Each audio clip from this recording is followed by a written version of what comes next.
What's up, everybody? How y'all doing?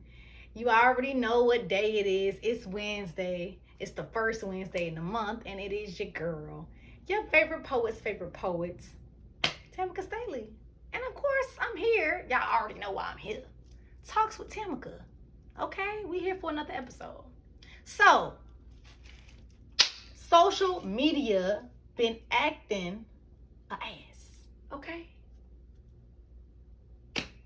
it's been just doing some things. Okay, it's been going haywire and just getting people in a frenzy, and I'm not appreciated. I don't appreciate it. Now, we got to talk about this because I've been seeing a lot of commentary around the social media shutdown that happened yesterday. If y'all were not familiar, not yesterday, Monday, February. What's on my February? I'm all the way next year. Monday, October the 4th, social media had a big shutdown. Instagram, Facebook, WhatsApp, all shut down. Nobody could do anything on it. And it was really a scary thing, and it really had, people just very shocked and not understanding what's going on, right? But the commentary I've been seeing around this, and I really think it's important that we talk about this, right? That's why I'm making it a topic for Talks with Tammaka. The commentary that I've been seeing around this has been very much elitist in a way, and very ableist in a way. And I want to really talk about the ableism part. I've been seeing people kind of downplaying the severity of the situation. People, talking about, or y'all so wrapped up in social media, y'all must ain't got nothing to do. Y'all must ain't got jobs. Y'all must ain't got a life because y'all was just so upset and, going wild about social media being shut down. Things of that nature, right? And of course you got the 9-to-5ers and the LLCers, right? With their, oh, y'all got to get some more hustle about y'all. If y'all can't do nothing without social media, all of these things, right? And what I want to say to that is, let's really sit back and examine people that are reliant on social media for very significant reasons, right?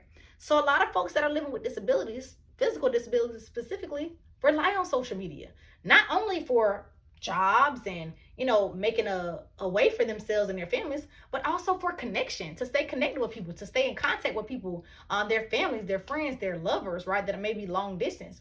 And a lot of people that live with disabilities who are also in the organizing and activism world use that to do their work, right, to push movements forward that's going to get marginalized folks closer to liberation.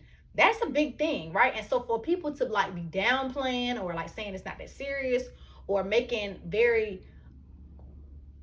elitist comments structured around work and labor and productivity to essentially making the assumption that because people were worried and frustrated about social media being shut down, then that somehow makes them bad or means that they don't have any other values or worth or work going on in life.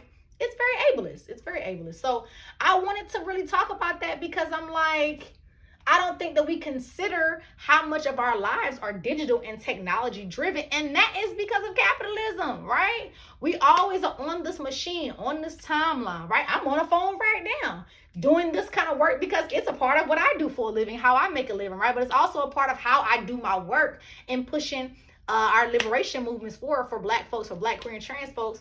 And social media is just the platform that I have to do that, right? That's the mold and the structure in which we've been given, and it's been working. So when things get shut down like that, not only does it cause people to lose money and livelihood, but it causes them to lose connection, right? Which that can lead to depression and suicidal ideations, right? All isolation and being connection and human interaction deprived is very severe for a lot of folks, right? So I think we just got to be mindful in the ways in which we interact and engage in situations as they happen in the world around us, because we can be doing more harm than good. And a lot of us have been, but we just don't know, right?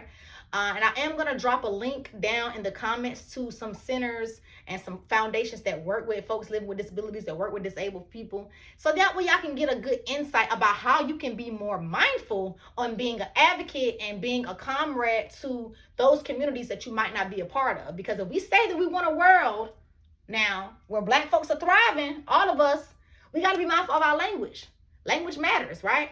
Our actions matter into the policies, the laws, and the ways that we interact with each other how that shapes our lives. The language matters, right? That language perpetuates certain isms and phobias that are harmful and violent.